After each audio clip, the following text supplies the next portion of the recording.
clase del día de hoy. Muy bien, aquí estamos. Buenos días, profesor. Buenos días, Mónica, ¿verdad? Buen día. Sí, buenos días, buenos días. Qué bueno que ya está aquí, Mónica, qué bueno que ya está Carmen también. Sean bienvenidas. Muy bien. Y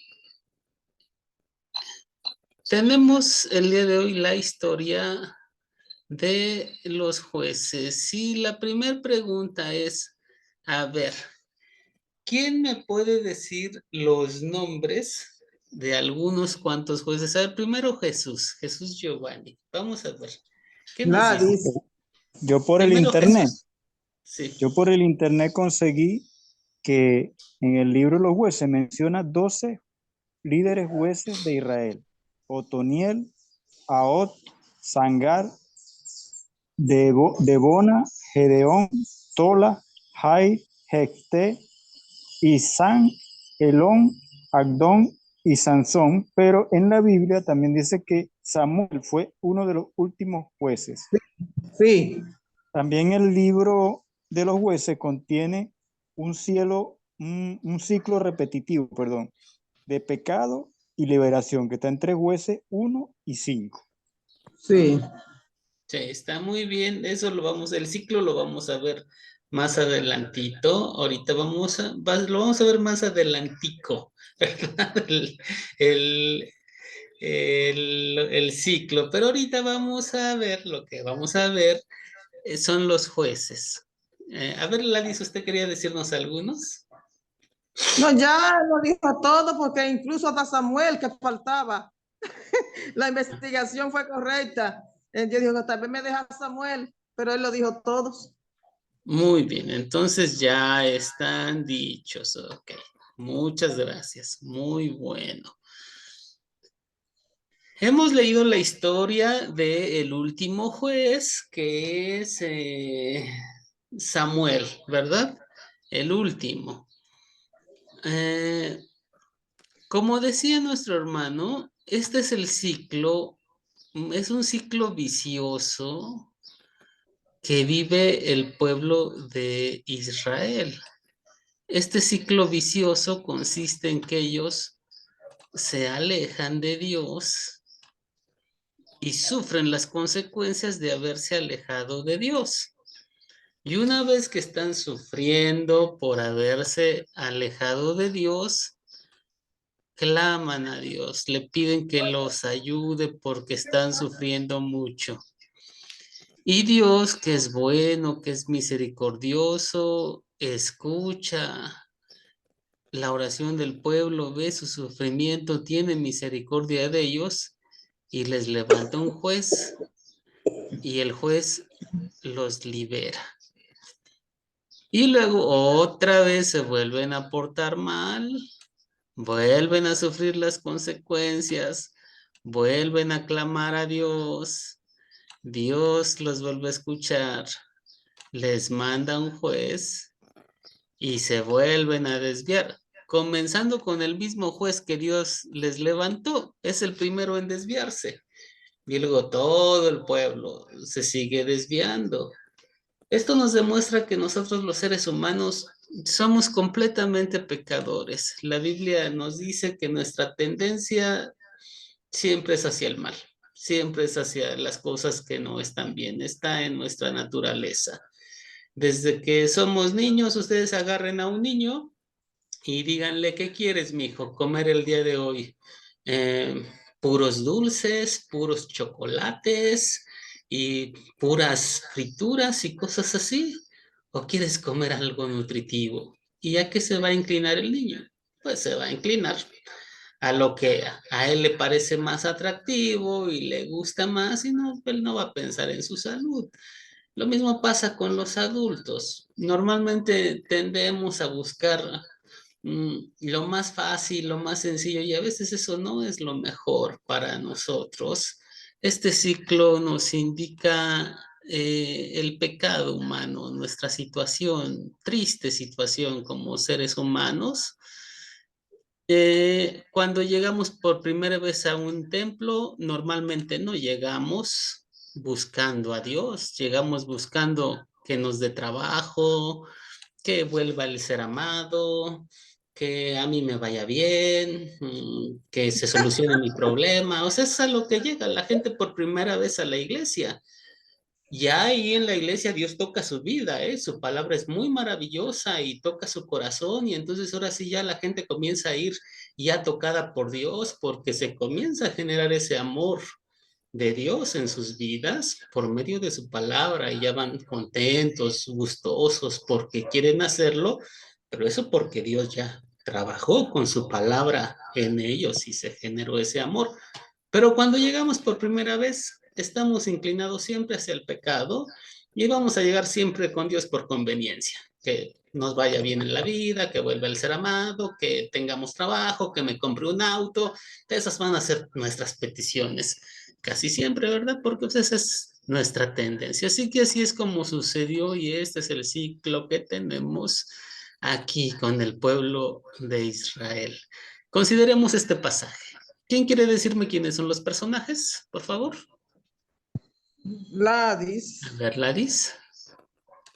Ahí está Jesús, ahí está Ana, ahí está Samuel, ahí está Elí, ahí está, menciona a Débora, observé a Gedeón, que lo mencionaron, Sansón, y unos cuantos más, que me digan lo que me faltaron. Ah, El ok. Cana. A ver, alguien ayúdele a Ladis, porque ahorita no estamos hablando de todos los jueces, estamos hablando nada más de esta seccióncita de Primera de Samuel, capítulo 2 y 3, que es la historia de cuando el Señor llama a Samuel. A ver, alguien más.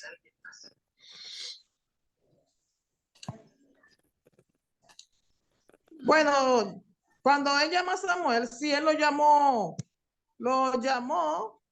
y él se presentó donde el Señor, y ahí el Señor dialogó con él y le dijo qué tenía que hacer y fue bendecido. Usted sabe que era hijo de Ana y que a él lo consagraron, a Samuel lo consagró a Ana, su madre, para el Señor.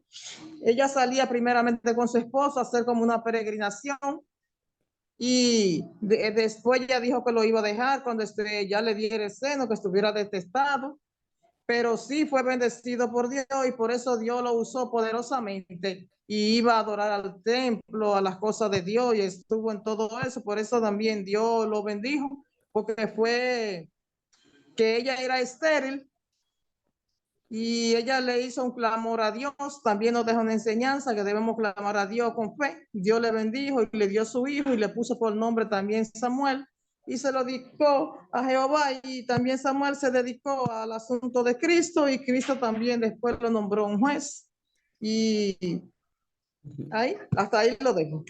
Ok, gracias, Laris. Muy bien, ya nos platicó también la historia. Aquí teníamos que ver a los personajes. Ahora alguien quisiera ver si tiene cuáles son los objetos de esta historia. ¿Qué objetos aparecen aquí? En el llamamiento de Samuel es básicamente esta narración. A ver, Jesús. La Yo pequeña. tengo por aquí el vestido con un efod de lino, la túnica, la carpa de reunión, el altar, el incienso, la carne, el dinero y el pedazo de pan. Ajá, muy bien, sí. Todos esos son objetos relacionados en gran mayoría con la adoración. ¿En dónde surge, en dónde se da esta historia? Bueno, ya habían entrado a la tierra prometida y el tabernáculo donde se adoraba lo tenemos en Silo y hay una guerra en contra de los filisteos que van a estar de este lado más adelante.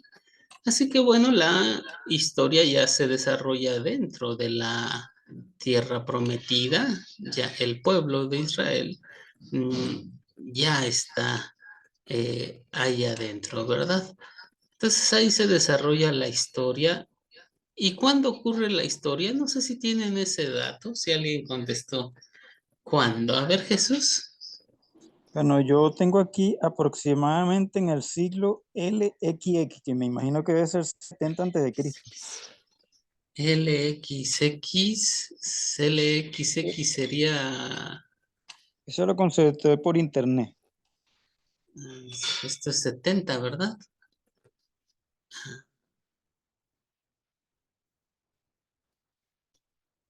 Bueno, me imagino yo que sí. Sí.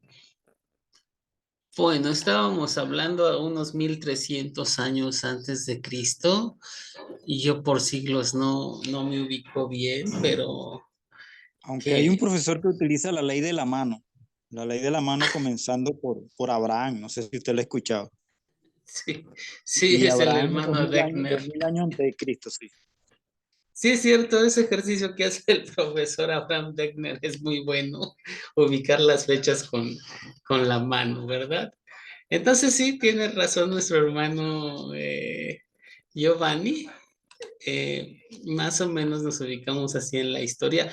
Esto es muy importante. ¿Cuál es el problema? A ver, para ustedes aquí, ¿cuál es el problema cuando leen esta historia? Para mí, voy a decir algo. Para mí es el problema que después que fueron liberados los israelitas y recuperaron de la tierra prometida, entonces ellos volvieron a cometer las mismas cosas, los mismos pecados que hacían antes y obedecer a Jehová, pero que él tuvo misericordia con ellos después, al tiempo lo perdonó y lo asistió y comenzó a hacer selección de algunos de ellos. Entonces usted sabe que lo fundamental era la tierra prometida que Dios le había dado y la llegaron a lograr su tierra prometida. Pero Dios nos deja un mensaje que Él es justo y fiel para perdonarnos. Entonces insistieron tanto, parecido a estos tiempos, que Dios nos perdona y volvemos otra vez y cometemos pecado, pero Dios siempre tuvo misericordia y el perdón para ellos. Muy bien, sí. Y bueno, lo liberó. Sí, muy Y bien. muchos se casaron con los del otro grupo que tenían la misma, los que arrastraban la misma mala costumbre que tenían en aquellos tiempos. Ah, ok, muy bien. Gracias, Larisa. A ver, Jesús Giovanni, ¿qué dice usted? Ok, para complementar lo que dice la hermana, también aquí hay que incluir los pecados de los hijos de Eli, que ellos estaban cometiendo fornicación. No sé si también eran casados y más que eso lo hacían dentro de la carpa de adoración. Sí, es cierto. Entonces aquí el problema estaba muy duro porque los mismos sacerdotes estaban ya completamente lejos de Dios, abusando de las ofrendas, abusando de las mujeres y abusando de su lugar como sacerdotes de Dios. ¿Cuáles eventos ocurren en esta historia? ¿Cuáles serían para ustedes los eventos más así importantes en esta sección, por favor? Aunque son muchos, pero pues, los más importantes. En la introducción, Ladis nos mencionó ya varios de estos eventos, pero quisiera que me dijeran así un evento importante para ustedes. Para mí, le voy a decir algo, el de Débora, que Débora fue de lo que acompañó a las personas y dijo que sí, que iba a hacer su trabajo y aún siendo mujer, y fue muy destacada y muy conocida en la historia, en la de Dios. Ok, muy bien. A ver, Jesús Giovanni. Bueno, para mí es la bendición que da Elí a los papás de Samuel, tanto a Ana como a Elcana, y al darle su bendición, ellos tienen más hijos, pues, no solamente Samuel que fue consagrado a Dios. Claro que sí. También, A también. Ana le lleva, consagra a su hijo para Dios y Dios la bendice con más hijos, ¿verdad? Una gran enseñanza que nos da aquí la escritura. ¿Cómo se resuelve el problema? A ver si el problema es aquí la corrupción, la lejanía de Dios, caer constantemente en el mal. ¿Cómo se resuelve el problema?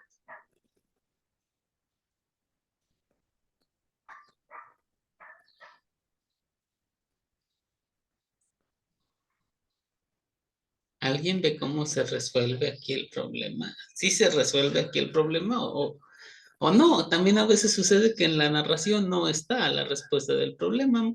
Este, Yo Jesús, siento, a ver, Mónica, ya que se animó a hablar, vamos a darle la palabra. no, Díganos. es que estoy un poquito desubicada del contexto. Lo leí, pero no me queda como muy claro muchas cosas. Pero a veces siento que no, o sea, que no se resuelve. Pareciera que es como usted lo dijo, como ese círculo repetitivo. Parece que está bien y un pronto a otro vuelven a hacer lo mismo y vuelve a darse esa situación de misericordia, de perdón de parte de Dios, ¿verdad? Pero como que siguen en lo mismo ellos. Yo siento que se arregla por un minuto, pero se vuelve a descomponer en algún momento, en algún sitio de la historia del pueblo del Señor, ¿verdad? Como que en un momento se arregla, pero como que vuelven a lo mismo, me parece, en este momento, ¿verdad?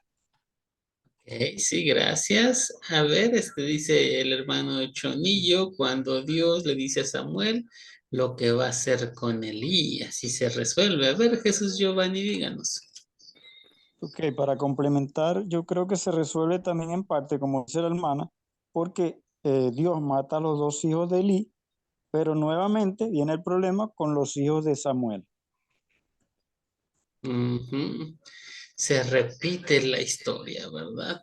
Pareciera ser que aquí la solución, la única solución es la misericordia de Dios, que a pesar de tanto pecado humano, sigue manteniendo su promesa de la venida del Redentor, de la venida del Gran Rey, a pesar de todos los errores que están cometiendo los humanos. Dios es fiel a su promesa. Consolidemos este texto en esencia, sí, en esencia. ¿De qué se trata la historia? A ver, Jesús Giovanni. Bueno, la historia para mí es de cómo Dios escoge a sus propios líderes. Ok. Dios escoge a sus propios líderes. Muy bien. Muy interesante. ¿Qué pecado me enseña a confesar esta historia? A ver, Mónica, ¿quiere decir algo? Eh, Tal vez, no sé, a mí la historia me parece, o tal vez me deja también una parte de cómo una mujer, en este caso Ana, le pida algo a Dios. Eh, y atrás también me había leído como que la habían tratado un poquillo mal a ella porque pensaban que estaba haciendo otra cosa o estaba en otra situación, pero no, es con qué vehemencia ella le pide a Dios algo. Y el Señor la bendijo, porque el Señor la bendijo, y ahora los hermanos lo dijeron, no tuvo solamente a Samuel, tuvo otros hijos más, ¿verdad? Entonces, yo me gusta esa historia en esa parte bonita, independiente de todo lo que pasa, porque siempre el pueblo de Israel está en esa constante vocación por el pecado y por hacer las cosas que no le agradan a Dios, pero hay cosas muy lindas que se rescatan, como es la oración, la bendición de parte de Dios a una mujer que tanto le ha pedido, porque ahorita pues yo siento que yo puedo estar joven, pero ya no puedo tener hijos, ¿verdad? Pero en ese tiempo, con esta que yo tengo, más bien estaban como chiquillas. Y Dios las bendice con hijos a estas alturas. Entonces, yo siento que Dios siempre, como yo siempre lo rescato, la misericordia de Él, el amor tan grande que Él tiene para su pueblo, para nosotros. Entonces, cómo a lo largo de la historia que nos narra aquí, cómo esa mujer concibe y no importa, es su hijo, es lo que más le ha pedido y se lo da. Le dice, Señor, es suyo, es para usted, es para honrarlo.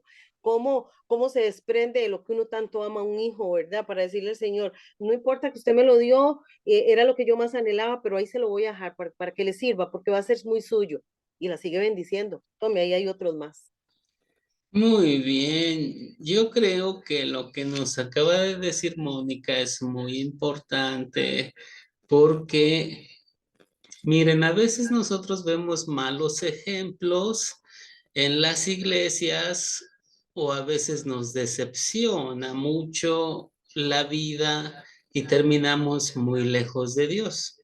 Pero el caso de Ana es un caso muy interesante porque Ana no tenía hijos y sufría mucho por no tener hijos. Además, su esposo era un sacerdote, pero su esposo tenía otra mujer con la que sí tenía otros hijos, y esa otra mujer se burlaba de Ana y la maltrataba. Entonces, que te esté yendo mal en la vida es algo muy difícil, pero que aparte se burlen de ti, se mofen de ti y te maltraten porque te está yendo mal en la vida es algo sumamente complicado. Así que Ana está viviendo esta situación muy difícil de que le está yendo mal en la vida y se están burlando de ella, pero ella sigue esperando en Dios. Tiene el mal ejemplo de su mismo esposo, que es un sacerdote y que no está siendo justo ni está siendo bueno. Y se va al santuario de Dios a pedirle a Dios y se pone a orar. Y el sacerdote Eli pensó que estaba borracha y llegó y la regañó y le dijo que dejara de estar borracha y le puso pero una buena reprimenda por pensar que estaba borracha. Ana tenía muchos motivos para decir me alejo de aquí. Tengo un esposo que dice ser sacerdote, pero anda bien mal. El sumo sacerdote me regañó y me trató como una borracha. Y además me está yendo pésimamente mal en la vida, así que aquí me olvido de todo y yo sigo mi camino y sin embargo no. Ella sigue fiel a las cosas de Dios. Mi Dios la bendice y ella cree en la palabra que Dios le ha dado. Y yo creo que ese es un pecado que debemos de confesar, que a veces a la primer cosita que no se nos cumple ya nos queremos alejar. Al primer mal ejemplo que vemos ya no queremos seguir. Y ese es un pecado muy marcado en la vida del pueblo de Dios hoy en día, pero que Ana nos da un gran ejemplo. Muy bien, gracias, Mónica. ¿Dónde veo el amor de Dios en esta historia? Jesús Giovanni, díganos. Ok, cuando estábamos hablando de eso mismo, yo veo el amor aquí de Dios cuando le da a Ana y al Cana nuevos hijos, 3 hijos varones nuevos y 2 hijas hembras nuevas. Además de ella que ella había dado a su hijo Samuel, pues, para que honrara al Señor. Muy bien, ahí está el amor de Dios, ¿verdad? En que multiplica, como lo dice el Salmo, agarra a la estéril y la hace madre de muchos hijos, que me enseña a pedir por gratitud a Él, a pedir y hacer por gratitud a Él esta historia.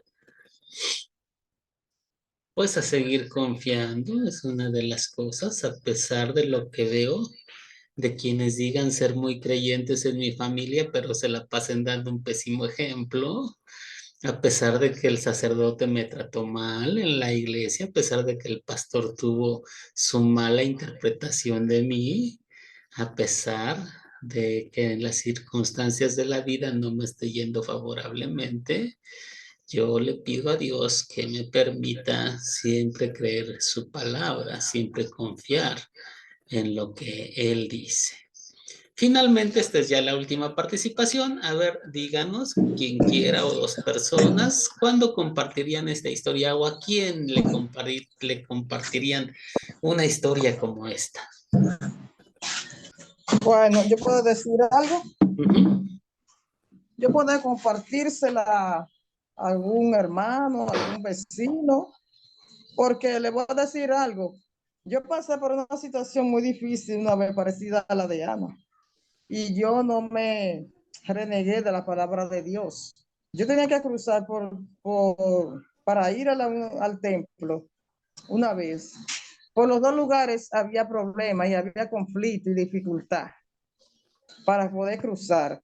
Y yo lo que hice fue que le oré a Dios. Me recuerdo que un día iba para la iglesia, mi papá estaba ciego, que ya no veía, y yo era que lo atendía. Mi papá no quería quedarse solo para que yo fuera a la iglesia.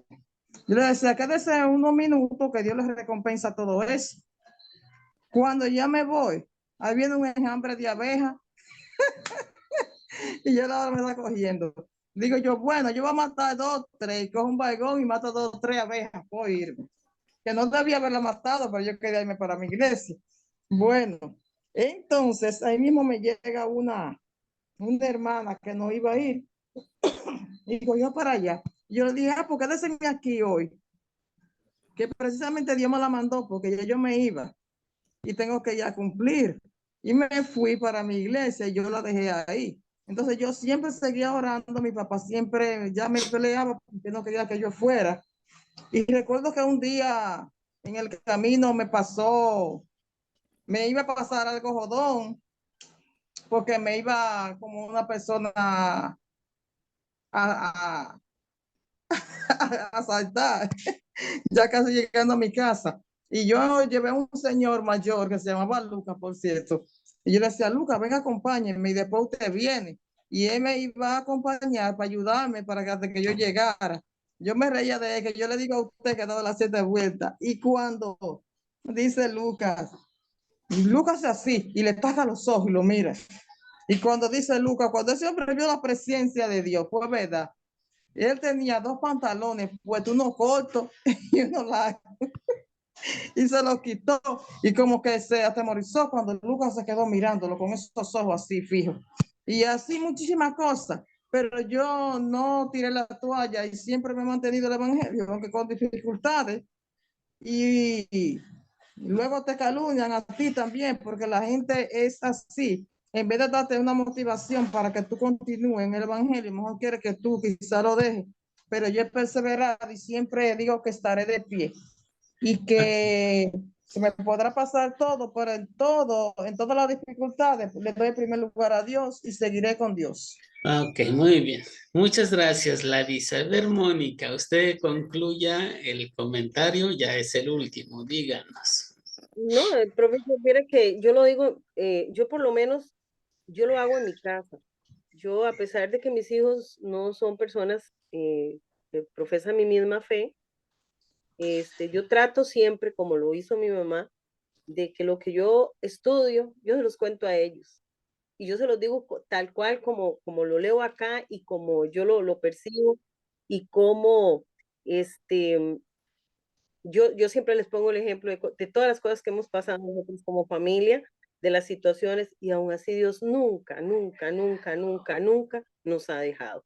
Yo les digo a ellos, vean la misericordia y el amor que tiene Dios para con nosotros, a pesar de que ustedes no quieren a veces ni ir a su iglesia, pero y quizás he dejado también muchas ir a la mía, la hago yo, pero Dios no nos abandona, Dios no nos deja, Él siempre está ahí, Él siempre nos levanta, Él siempre me da trabajo, yo puedo cumplir con todos mis deberes de una manera a veces limitada, pero lo puedo hacer. Entonces, yo se los comparto a los míos, a los que están más cerca de mí, para que ellos vean cómo Dios desde tiempos antiguos ha tenido misericordia y ha levantado, a pesar de que otros se ríen, se burlan, quieren destruir, Él siempre levanta a su hijo y siempre lo lleva por delante y Amén, amén.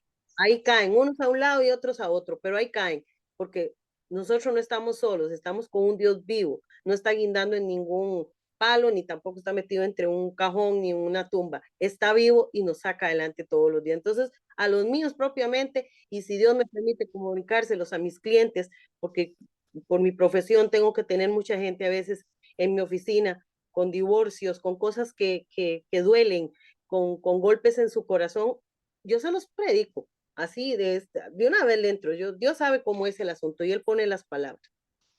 Ok, muy bien. Gracias, gracias, Mónica. Gracias, Laris. Gracias, Isidro. Gracias, Jesús. Muy buenas participaciones. Amén. Que Dios los bendiga a todos. Gracias, profe, para todos. Los felicito, ok. Muy bien, ahora me toca explicar entonces algunos temas importantes. Nos dice Jesús, hay situaciones donde muchos líderes religiosos se llenan de arrogancia, sí, así como Elí, como sus hijos, prepotencia y se olvidan de Dios y que Dios escoge sus líderes. Eso es muy cierto, lo vamos a encontrar hoy en día y la Biblia ya no los dice. Pero un pastor desviado, un sacerdote desviado no significa que Dios haya fallado.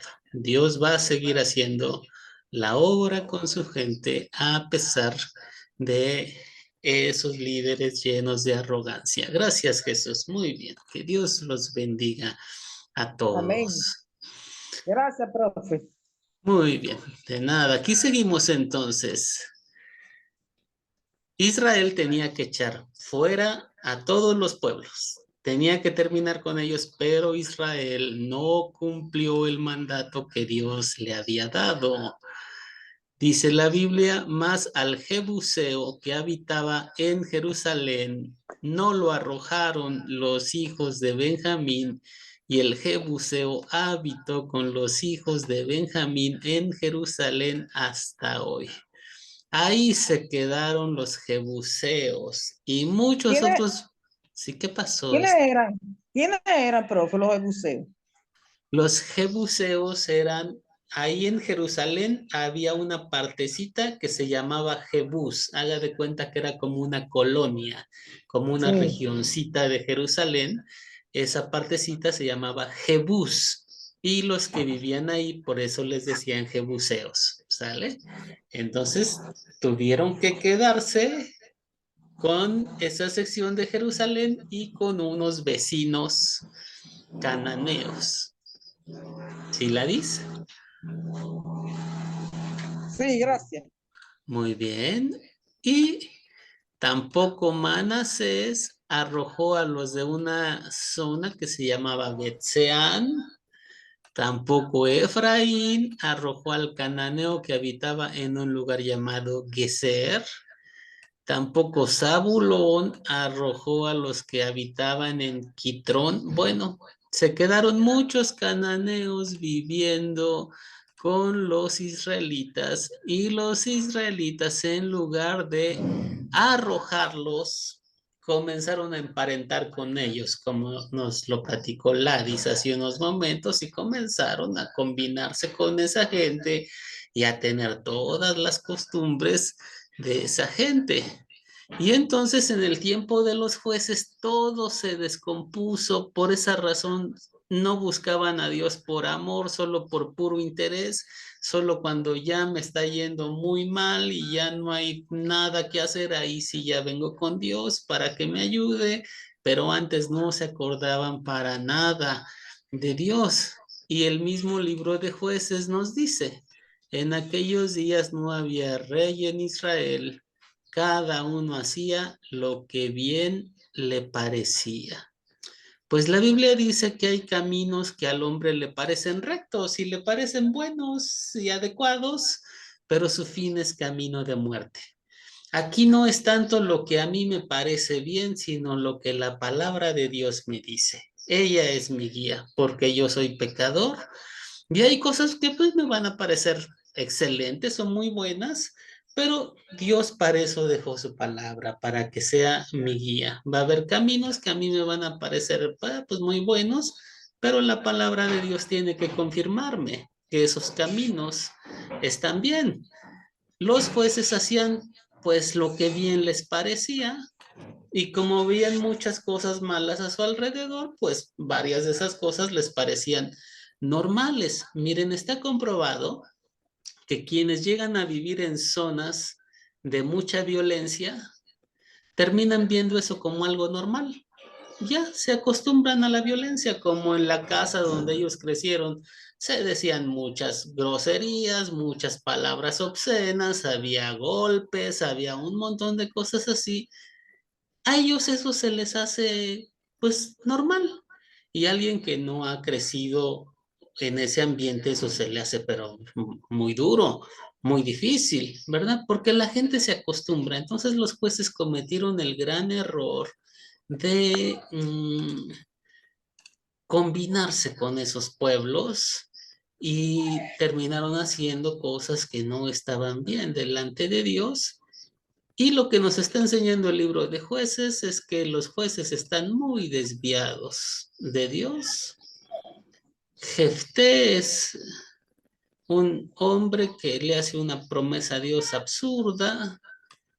Gedeón manda hacer una especie de chalequito que se utilizaba para adivinar, se le llamaba el efod, Entonces manda a hacer un chalequito y toda la gente se empieza a desviar de los caminos de Dios, por eso que él hace. Sansón se casa con una filistea, no se podía casar con ella, él era un hombre consagrado, pero se casa con ella y bueno, hay mucho desastre en el tiempo de los jueces. Oiga, Moni, ¿se le quedó levantada la mano o quiere hacer algún comentario? Usted díganos, Mónica. Profe, se me quedó levantada, perdón. Okay. Muy bien, seguimos entonces. Aquí tenemos algo que nos dice cómo estaban las cosas. Gedeón hizo un efod. Un efod es un chalequito que se ponían para adivinar.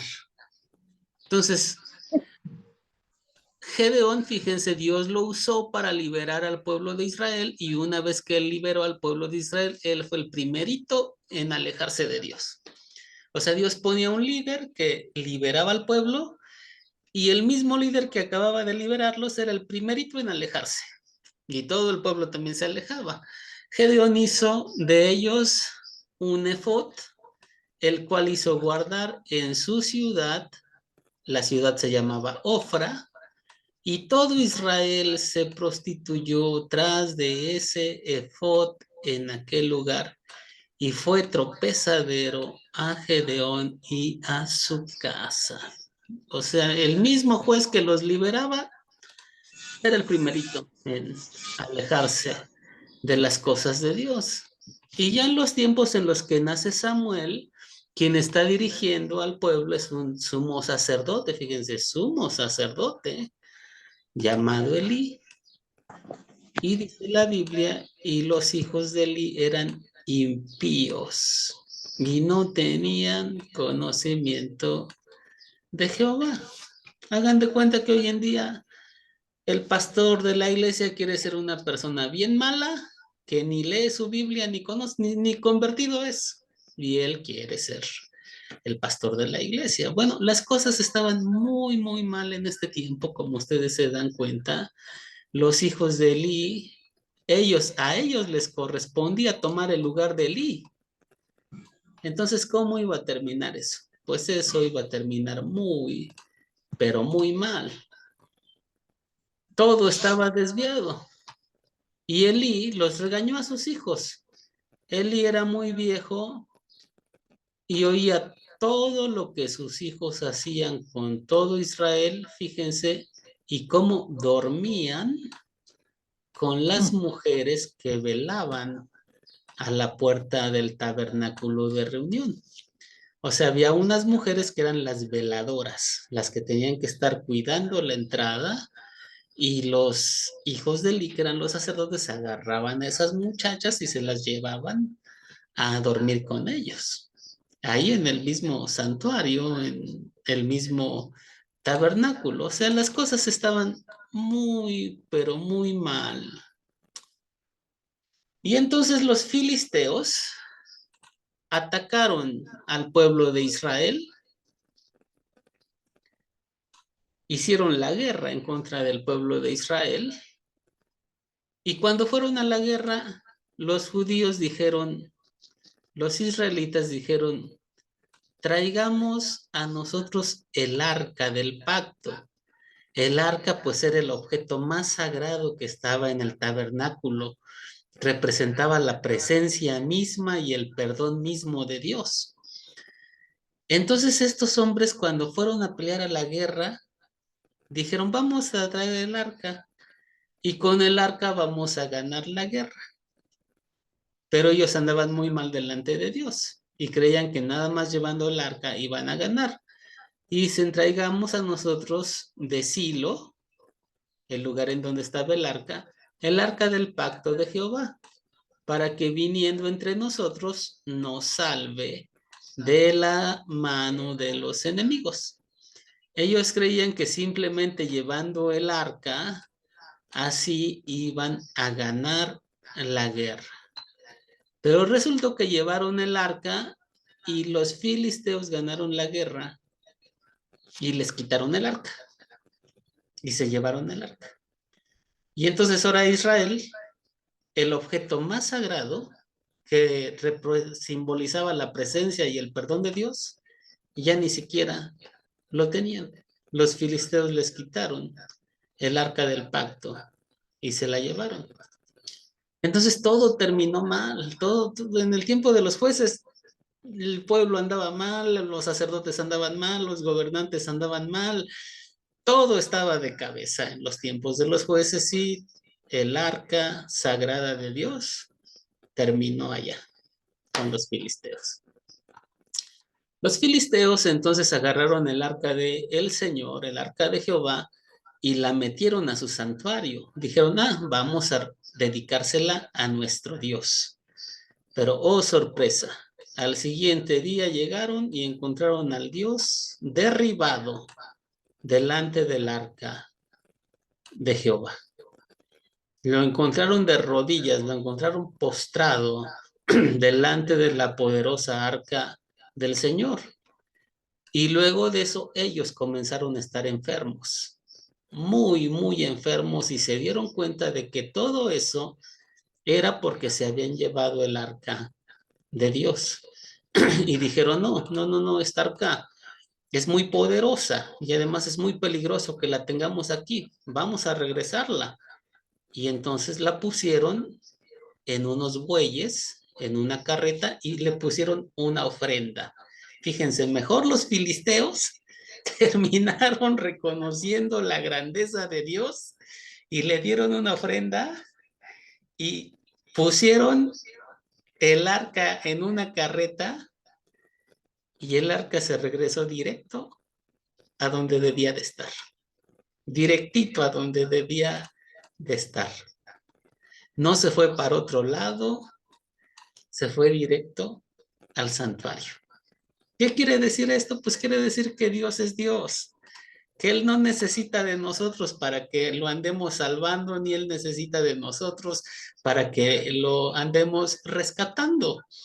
De hecho, la Biblia se burla de esos dioses que uno los tiene que andar cargando y moviendo del lugar y que no hablan, que no oyen, y que si hay un incendio en la casa, uno tiene que salvar a ese Dios en lugar de que ese Dios lo salve a uno. Son ídolos mudos, dice la Escritura, que no hablan. Así que fue lo que sucedió.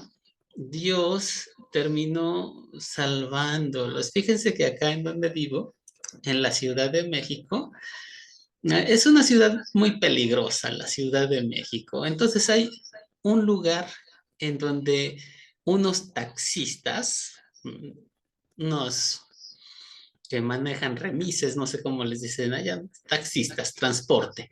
Entonces esos taxistas mandaron a hacer una imagen para que los cuidara, que cuidara a todos los choferes, y ahí tenían su imagen. Y le pusieron una rendija para que quien quiera le echara dinero a la imagen.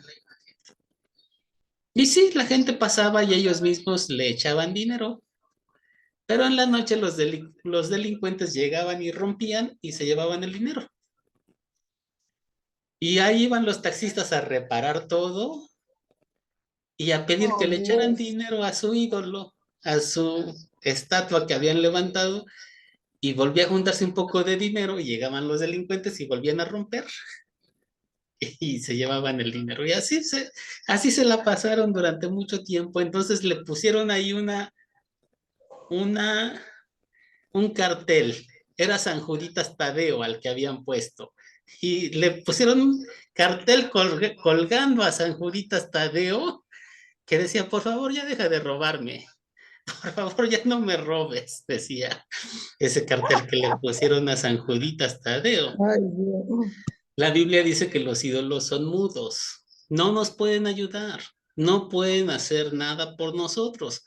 Es más, tú eres quien tiene que andar salvándolos a ellos, en lugar de que ellos te salven a ti. Pero Jehová es Dios poderoso. Aunque su arca se la llevaron los filisteos, el arca solita, sin ayuda de nadie, regresó nuevamente a su santuario.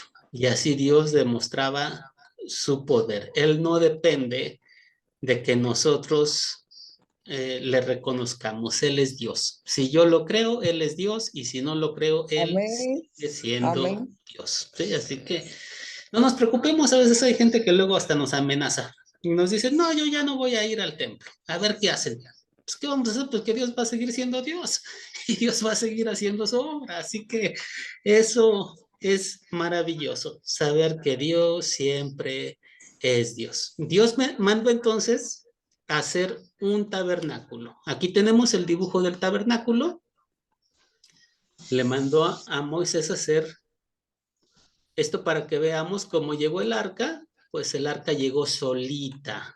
Nadie tuvo que ir por ella, nadie rescató a Dios. Dios es todopoderoso, Él es el que hace la obra, y el arca solita regresó a su santuario. El santuario, en aquel entonces no había templo todavía, era un tabernáculo, era así, unas carpas, unos postes y unas lonas alrededor. Muchas columnas sosteniendo las lonas, ¿verdad? Que eran de un material especial. En medio había un altar para ofrecer los sacrificios y a un lado una fuente para lavarse y para hacer toda la higiene de lo que se ofrecía. Entonces aquí tenemos, así estaba más o menos el tabernáculo de Dios. Se entraba y todo esto que está aquí se le llamaba el atrio. El atrio del tabernáculo es todo el patiecito que está afuera. Todo esto es el atrio. Ahí estaba el altar para los sacrificios y la fuente para lavarse. Y el tabernáculo era la partecita que está aquí, o sea, este edificio que está acá, este era el tabernáculo. La parte interna del tabernáculo. Ahora bien,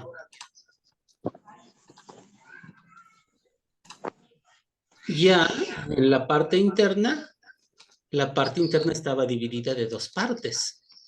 La primera se llamaba el lugar santo, la segunda se llamaba el lugar santísimo. En el lugar santo había un candelabro de oro, que era así como este que está aquí, unas lámparas que tenían que estar siempre encendidas. La lámpara de Dios no se apagaba. La lámpara de Dios siempre debía de estar prendida. Y por eso el sacerdote tenía que estar entrando a cambiar las velas y todo ese tipo de cosas. Había una mesa con unos panes que representaban al pueblo de Israel. Y esos panes tenían que cambiarse también todos los días. Tenían que cambiarlos.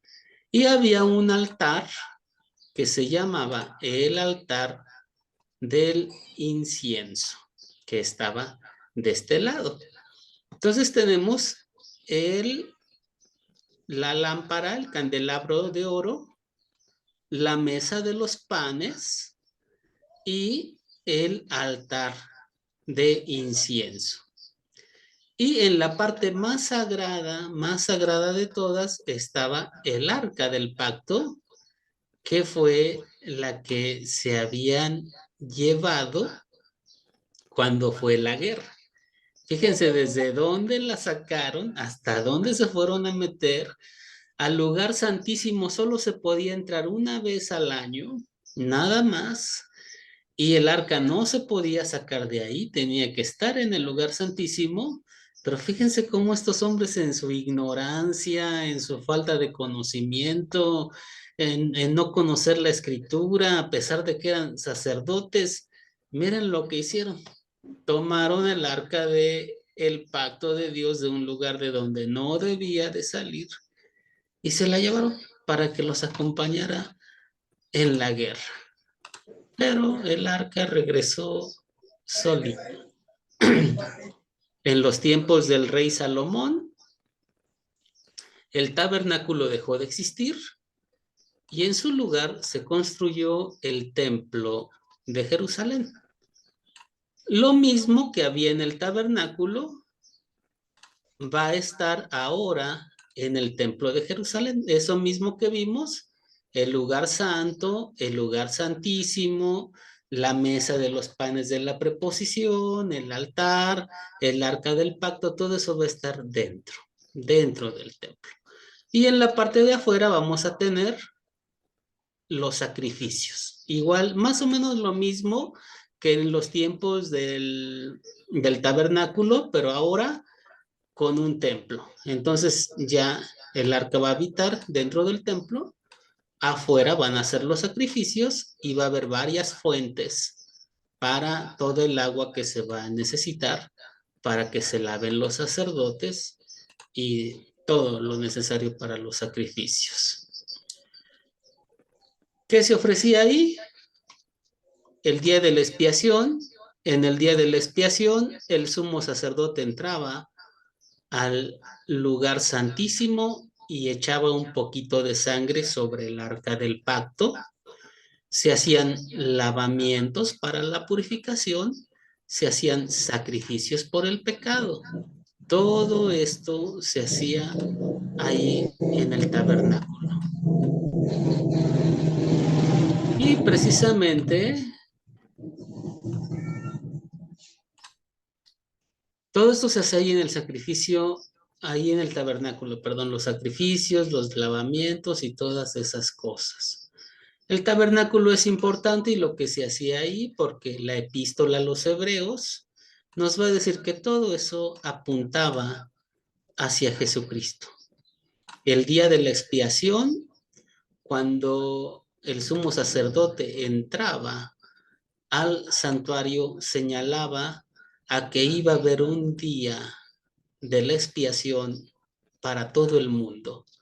Los lavamientos que se hacían apuntaban a que algún día iba a haber el verdadero lavamiento de los pecados por Jesucristo. Y los sacrificios también apuntaban a que algún día iba a haber el verdadero sacrificio por el pecado. Entonces, todo el tabernáculo, todo lo que se hacía ahí, apuntaba hacia el Señor Jesucristo. Y de ahí la importancia de conocer cómo estaba constituido el tabernáculo. La epístola a los hebreos dice lo siguiente, dice, pero estando ya presente Cristo, sumo sacerdote de los bienes venideros, por el más amplio y más perfecto tabernáculo, no hecho de manos, es decir, no de esta creación.